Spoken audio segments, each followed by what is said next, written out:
પોરબંદર શહેરમાં લાલારામ સેવા દ્વારા ઉનાળાની કાળઝાળ ગરમીમાં ફૂટપાથ પર જીવન વિતાવતા પરમહંસો માટે અનોખો અને માનવતાભર્યો સેવા યજ્ઞ યોજાયો હતો। શહેરના વિવિધ વિસ્તારોમાં ફરીને પરમહંસોને પ્રેમપૂર્વક સમજાવી એકત્ર કરવામાં આવ્યા હતા અને તેમને સન્માનભેર સેવા સ્થળે લાવવામાં આવ્યા હતા। સેવા સ્થળે પહોંચ્યા બાદ તેમની એટિકેટ અપ ટુ ડેટ હેઠળ બાલદાઢી કરવામાં આવી હતી।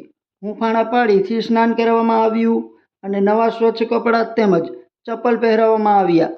લાંબા સમય પછી મળેલી સ્વચ્છતા અને સન્માનથી પરમહંસોના ચહેરા પર આનંદ અને આત્મવિશ્વાસ ઝળક્યો। ત્યારબાદ તમામને એકસાથે બેસાડીને સન્માન સાથે ગરમ ભોજન પીરસવામાં આવ્યું। ભોજન બાદ તેમના ચહેરા પર દેખાતો સંતોષ અને ખુશી લાલારામ સેવા માટે મોટી સિદ્ધિ બની।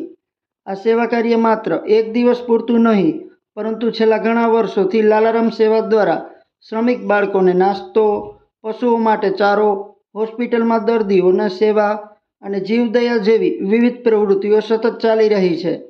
માનવ સેવા એ જ માધવ સેવાના સૂત્રને સાર્થક કરતી આ પ્રવૃત્તિ પોરબંદરમાં માનવતા, કરુણા અને સેવાભાવનું ઉત્તમ ઉદાહરણ બની રહી છે।